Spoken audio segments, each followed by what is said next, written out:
E aí galera, beleza? Galera, é o seguinte, em alguns temas, né, eu acho que eu me sinto assim, vamos dizer, na obrigação de trazer aqui pro canal, né, até porque a gente tá chegando em ano eleitoral, e assim, todo ano eleitoral existe essa questão de um atrito regional, né, as regiões do Nordeste votam tudo a favor do Lula, do PT, as regiões do Sul, Sudeste votam tudo a favor do Bolsonaro, e a gente tem que brigar mesmo, dividir esse país. Tem um deputado aí querendo falar que tem que dividir o país aí, fez até um projeto pra passar um muro entre Tocantins e Goiás, e quem tá pra baixo é Brasil, quem tá pra cima forma um país desse. Isso é uma ideia louca, isso é loucura, cara, isso é doidura. Eu acho que não é por aí. Eu acredito que as pessoas que têm contato com outras culturas, elas têm um pouco de maturidade a mais, né? Por isso que eu acho que viajar e conhecer é muito importante, até para nossa vida mesmo, para nossa experiência de vida, né? Acho que a gente amadurece mais rápido quando a gente tem contato com pessoas de outras culturas, né? A gente entende como que foi a evolução deles, aí como que a gente entende como que foi a nossa, onde nós acertamos, onde eles acertaram, onde a gente errou, onde eles erraram. Então eu acho isso muito interessante, cara. Hoje eu vou falar de um caso de um rapaz lá em Rio Verde chamado Francisco dos Cosméticos, né? Não só ele, tem outros aí, né? Com falas, no mínimo, criminosas, né? A respeito de nordestinos que estão vindo aqui pro estado de Goiás, né? Eu espero até que a polícia tome uma atitude quanto a esse senhor. Mas eu quero deixar aqui uma experiência minha, né? Quero deixar uma experiência minha aqui que eu tive quando eu estava servindo. A gente tem um choque cultural muito grande quando a gente está servindo.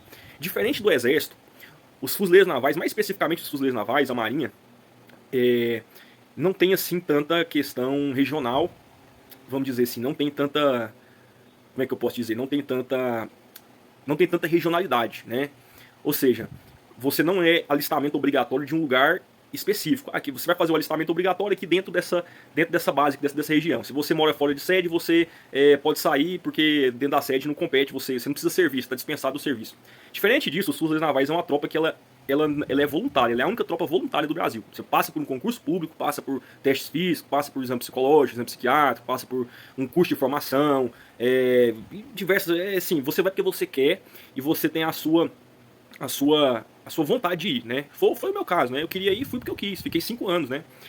Enfim, a gente tem um choque cultural muito grande, porque diferente do exército, você vai para o mesmo centro de formação de todos os estados, né? Os estados se reúnem, soldados de tudo que é estado reúne, recruta de tudo que é estado reúne, para ir para o centro de formação. Então você tem um choque cultural muito grande, né? Você conhece gente da Bahia, Mato Grosso do Sul, Rio Grande do Sul, São Paulo, Rio de Janeiro, Minas Gerais, Brasília, Goiás, Amazonas também, tinha muita gente de Amazonas. Então assim, vem tudo para um lugar só, e lá você tem um choque cultural muito grande. E cara, eu aprendi muito com isso aí, cara. Eu acho até engraçado algumas histórias, eu vou contar uma aqui.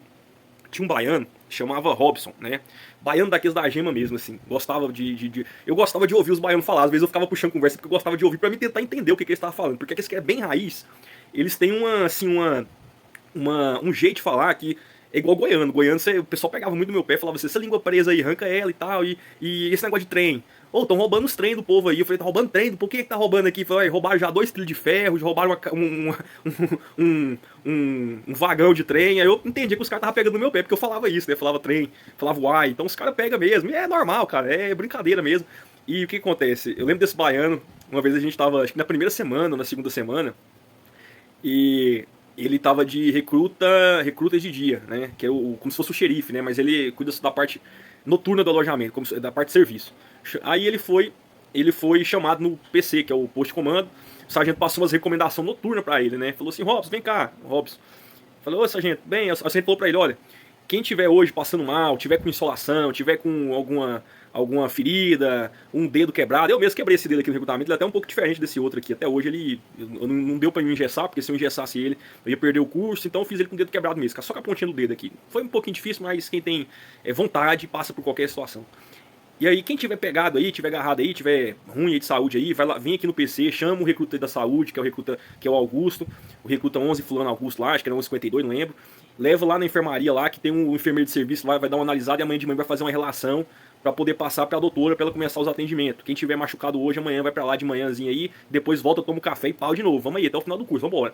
E aí foi transmitir essa mensagem, né? Aí eu lembro, nossa, cara, eu lembro até hoje falando assim, ô pivetaiada, chega aqui, o sargento falou, abraça a ideia do velho. Quem tiver pegado, quem tiver barril, Augusto vai levar lá o sargento lá. Entendeu? Mas quem tiver barril, quem tiver pegado aí, abraça a ideia do velho, que hoje ele tá à noite aí com nós, tá bom? É só isso que eu queria falar. Eu fiquei olhando, falei, não entendi. Eu falei, não entendi. O que é o negócio aí? Pra falar com o Augusto alguma coisa? Não entendi. Mas assim, devagarzinho, você vai entendendo a cultura, você vai gostando, cara, porque o Brasil tem muita cultura, cara. Eu fico vendo, tinha uns caras lá, uns caras do sul, que eles falavam castelhano aqui, castelhano sim roxo, sabe? Os guri e tal, e não sei o que. E os caras de Ladário também, puta, quer gozar, não sei o que, não sei o que. E tipo assim, querendo ou não, quando você chega ali, você fica um pouco mais junto ali do pessoal que é mais da sua região. Você conhece tal lugar, conhece tal, puxa uma conversa, já vira uma amizade, mas depois você vai se entrosando, de maneira geral. A Marinha fez uma coisa incrível, ela juntou todas essas pessoas, todas essas culturas no lugar só e fez a linguagem dela para todo mundo entender. Tem uma linguagem da Marinha, que se você não entender a linguagem da pessoa, não entender o que está sendo transmitido, né, até porque você não pode culturalmente mudar uma pessoa, é impossível culturalmente mudar uma pessoa no recrutamento, você aprende outra cultura, que é a cultura da Marinha, e lá você consegue dialogar com as pessoas, entender o que elas querem dizer, né. Tem até um manual de linguagem da Marinha, tem até ele ali. Mas enfim, o que eu quero dizer com isso? Cara, é um aprendizado muito bom você conviver com pessoas de outro estado. Aprendizado muito bom. É interessante. Você vai gostar, você vai, tipo assim, você vai entender o que deu, tipo assim, por que eles falam isso? Deu origem ao quê? Isso aqui também deu origem ao quê? Igual essa que eu falei aí, os caras me chamavam e falavam assim, estão roubando os trem aí, ô Diogo, estão roubando os trem, estão roubando os trem. Eu falei, estão roubando? Cara, quem que tá roubando aqui esse trem? Em Goiás ninguém rouba nada não. Quem é que tá roubando esse trem aqui, ué? Aí o cara falou assim, não, moço, roubaram 2 vagão, um trem de ferro, um trilho. Eu falei, você tá pegando meu pé. E assim, é massa, cara. Você gosta, você aprende e gosta, assim, ao mesmo tempo, né? Mas, infelizmente, tem gente que não pensa dessa maneira. Que eu vou mostrar pra vocês aqui. Enfim, esse aqui é o Francisco dos Cosméticos, né? Segundo ele, pastor lá de Rio Verde, Goiás, né? Cara, eu sinceramente, eu não sei o que acontece com o povo. Eu acho que a questão política, ela já ultrapassou uma barreira. Tipo assim, não é mais política. Já não é mais política. Agora já é uma questão... Virou uma questão quase que pessoal, né? Norte contra sul, leste contra oeste, norte contra nordeste e tal, isso e aquilo. Cara, é uma situação que... não sei, mas nós temos que tomar atitude contra isso aí. Nós contra o goiano, nós temos que entender que nós somos um Brasil, né? Eu lembro que Getúlio Vargas, ele queria extinguir esse negócio de Estado. Vamos acabar com esse negócio de Estado. Nós somos um país só, nós somos um país único, nós não tem que ficar dividindo norte contra sul, leste contra oeste, não tem isso não. Esse negócio da política de café com leite, eu vou acabar com esse trem. Acabou com a política de café com leite, que era Minas e São Paulo, que detinha o poder e tal, entrou ele, que era do Rio Grande do Sul e tal, isso e aquilo. Enfim, ele tinha uma visão nacionalista muito além, né? Eu até que algumas coisas nessa questão, principalmente as questões trabalhistas, que foi ele que inventou a carteira de trabalho, CLT, jornada máxima de 8 horas por dia, algumas coisas eu concordo mais com ele, outras eu posso até discordar, mas algumas coisas, principalmente na questão trabalhista, nessa questão um pouco mais nacionalista, querendo nos unir como nação, eu acho que foi o que deu errado no Brasil. A gente é um país muito grande e a gente começou a se dividir muito, né? Começamos a se dividir muito, porque a gente não consegue entender a cultura do outro. Mas vamos ouvir o que o Francisco falou aqui. Pode falar o que quiser, rapaz, pode chamar, na maioria desses nordestinos pra cá, pra fuder o Goiás, vai saber. Pode fazer o que quiser, vem calar minha boca, filho da peça. Vamos ouvir de novo. Pode falar o que quiser, rapaz, pode chamar, na maioria desses nordestinos pra cá, pra fuder o Goiás, vai saber. Pode fazer o que quiser, vem calar minha boca, filho da peça. Quer dizer que a maioria dos nordestinos vem aqui pra fuder Goiás. Um amigo meu, do Pará, região norte, não é nordeste, região norte, se eu não me engano, ele veio pra Goiânia, mas a família dele todo do Maranhão, ele tava no Pará, tentou a vida no Pará, não deu certo, aí veio pra Goiás, mas a família dele é do Maranhão. Saiu do Maranhão, foi pro Pará, não deu certo, depois veio pra Goiânia. O pai dele veio primeiro, né? Depois, o pai dele saiu do Maranhão, veio primeiro. O pai dele veio e montou uma marcenaria, ele já mexeu com marcenaria no Maranhão. Aí ele veio do Pará, falou, pai, posso trabalhar em Goiânia com você? Pode, meu filho. Trabalhou, arrumou um serviço no açougue, começou a trabalhar no açougue, arrumou uma loja de móveis planejados. Nessa loja de móveis planejados já conseguiu trazer as duas irmãs. Uma trabalhou numa contabilidade, a outra trabalhou num salãozinho. As duas conseguiu comprar uma distribuidora e montou o próprio salão do lado com o espaço que tinha da distribuidora. Hoje eles têm 4 empresas, tem carro próprio, tem casa, tem tudo próprio, tudo deles. Eles têm, tipo assim, são empresários bem sucedidos e conseguiram isso em muito curto, pouco tempo, né? Assim, eu lembro que eu estudei com ele no ensino médio, né? Ele veio pra cá e começou a estudar no ensino médio, trabalhar e estudar. Hoje ele já tem aí, em menos de 10 anos aí, ele já tem um patrimônio aí, posso dizer quase milionário. Se não for milionário tudo, mas deve ser quase milionário, né? Tem empresa, o pai tem empresa, a irmã tem empresa, a outra irmã tem empresa, ele tem empresa, todo mundo tem empresa. E inclusive 2 armários aqui de casa aqui, um guarda-roupa e um armário que foi ele que montou, né? Móveis planejados e também monta também. Então como que um cara desse veio pra fuder o Goiás? Um cara que tá gerando emprego, tá contribuindo com os impostos, como que a maioria veio pra fuder o Goiás? Isso é uma fala criminosa e imbecil. Criminosa e imbecil. Vamos ver outra aqui. Puxa a ficha dessa Roberta aí. Vamos ver que é Vixe, é do Norte, do Nordeste, misericórdia, é petista. Doente. Não tem nada, deve ser pobre macaca. Vem pro Rio Verde, pra cá, produção. Acaba logo com o Rio Verde, pra cá. Já acabaram com o Nordeste, vem pra cá. Vixe, é do Norte, do Nordeste. É do Norte, do Nordeste. Petista doente. Mulher nem era petista, nem tava falando de política. Ela tava falando de... Eu não lembro mais ou menos do contexto que ela tava falando, mas eu acredito que nem era política. Ela tava falando alguma coisa com relação a... Não lembro o que era, não lembro, não lembro assim exatamente o que era, mas não era um contexto assim político, era um contexto mais pessoal. E ela falou assim, vamos puxar a ficha dela aí, da onde que ela é? Ih, é do Norte, do Nordeste, deve ser petista doente, deve ser, né? Porque é bom que ele nem afirma, porque o diálogo, o discurso nem se passava por essa questão. Nesse momento desse áudio, nem se passava por essa questão, né? Mas ele falou, não deve ser petista, né? Conjecturando, e se for também, foda-se, o que tem a ver, né? É do Norte, do Nordeste, doente, pobre macaco, pelo amor de Deus, pobre macaco. O Luiz Bach foi condenado por causa disso por racismo. Ganhou na primeira instância, a Ludmilla, cantora Ludmilla, recorreu, ele perdeu na segunda. Ele só não tá preso porque pra cumprir pena hoje no Brasil, eu acredito que tem que ser pelo menos 8, tem que ser pena acima de 8 anos, né? Ele foi condenado a 2, então, mas ele, mesmo assim, ele é criminalmente condenado, né? Aí vem um cara desse, um pastor, entre aspas. Isso aqui não é pastor não, gente, pelo amor de Deus, eu sou evangélico, isso aqui não é pastor não, de pastor isso aqui não tem nada não. E... falar um absurdo desse aqui. Ele não para, não. E agora vem um amigo dele. Né? Porque quando o cara solta um trem desse aqui no grupo aqui, ele não fala sozinho. Ainda tem uns idiota que apoia. Olha o amigo dele aqui. Porcaria vem aqui pro Goiás e fica o dia todo no WhatsApp. Eu não sei por que o Caiado tá pegando o dinheiro do povo e pagando esse trem de aluguel social, cesta básica, né? 90% de quem pega esse trem não é goiano, não é de Goiás. Ô, Caiado, para de ficar tratando dessa malandragem, moço. É um bando de malandro que tava lá naqueles mundão lá passando fome e aí vem pra cá pra poder pegar esse negócio de aluguel social e o dia todo no WhatsApp. Tem uns que vêm pra trabalhar, mas tem uns sem vergonha que vêm pra poder simplesmente ficar comendo as custas do povo. Primeiramente, que o Pacto Federativo, todo o dinheiro que você arrecada vai para a União. A União faz o repasse.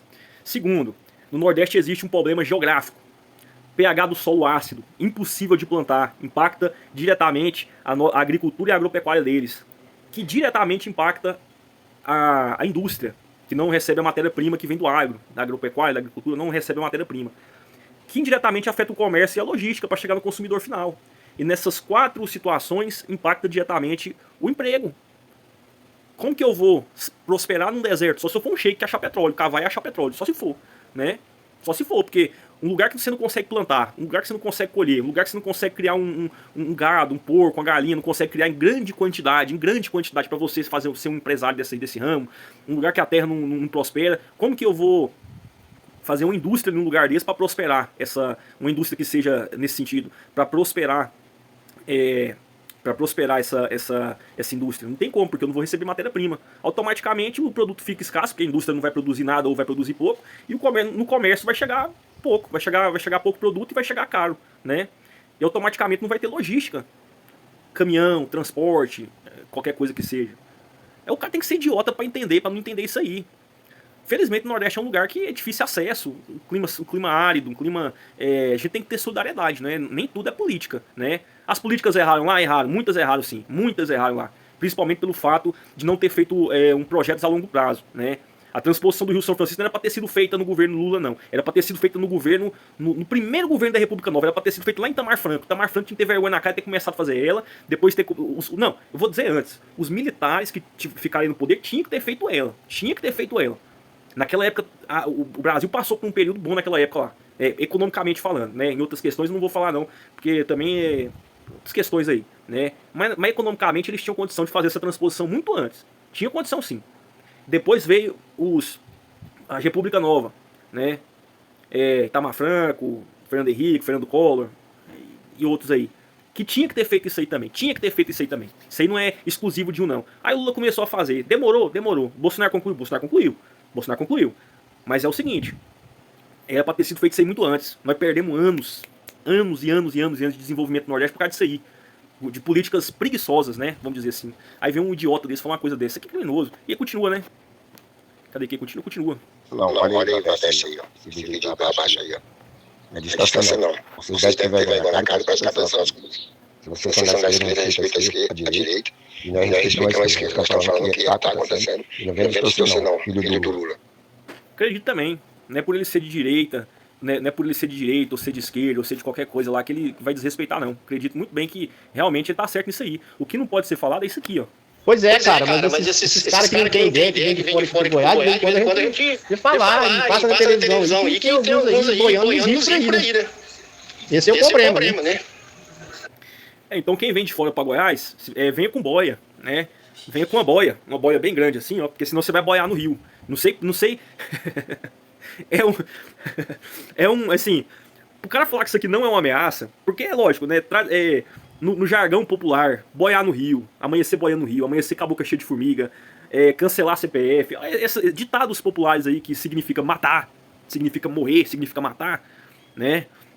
Aí, o cara vai falar o quê? Vai falar, não, juíza, olha só, eu só queria dizer que os caras tinham que tomar um banho, boiar num rio, só se for, né? Um idiota desse aí falar uma coisa dessa na frente do juiz. Não, esses caras que vêm de fora que tem que boiar nos rios aí. Tomara que boia mesmo, pega uma boia bem grande, porque trabalhou a semana inteira e vai curtir um Araguaia, vai nadar no rio, vai pescar, vai fazer qualquer coisa aí, pra aproveitar o lazer, porque aqui em Goiás a gente tem muita água, muito lazer, muita coisa pra fazer, né?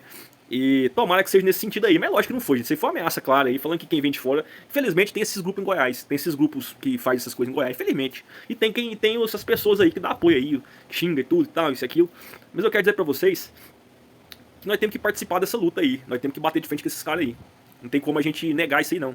Hoje é 2 idiotas falando, amanhã vira 3, no começo era só 1, depois virou 2, depois virou 3, depois vira 4, e quando é fé, acontece o que aconteceu na Alemanha, né? Felizmente é isso, né? O discurso ele vai fazendo até acontecer o que aconteceu na Alemanha. Aconteceu na África do Sul também, quem é que lembra do Apartheid, né? Aconteceu em outros lugares também, inclusive na Uganda, né? Foi na Uganda, se não me engano. Se não me engano, teve um ditador lá, não sei se foi o Idi Amin, né? Que ele era um racista com os brancos, né? Ele fazia os brancos eram escravos dele, né? Faziam, né? Mas enfim, escravidão não é bom pra ninguém, xenofobia não é bom pra ninguém, ameaça desse tipo aqui muito menos, né? E a gente tem que combater isso aí, não vamos dar espaço pra esse discurso não, cada um volta no que quiser, trabalha, curte um finalzinho de semana, joga uma bola, conversa com os amigos, não perde a amizade, tá chegando o Natal hoje, então a gente não vai brigar por causa de uma besteira dessa não. A pessoa fala um trem desse aqui, denuncia, mas você tem que fazer é denunciar, não fica batendo boca também demais não. A não ser que o cara seja sei lá, um maníaco aí, pra você ter que fazer uma denúncia de ameaça, igual aconteceu comigo aí um caso atrás aí, o cara, inclusive mandou mensagem pra mim, né, falou assim pra mim que eu tinha que calar minha boca, porque senão muita coisa podia acontecer comigo, eu falei, não vou calar não, se você quiser vir que eu tô pronto.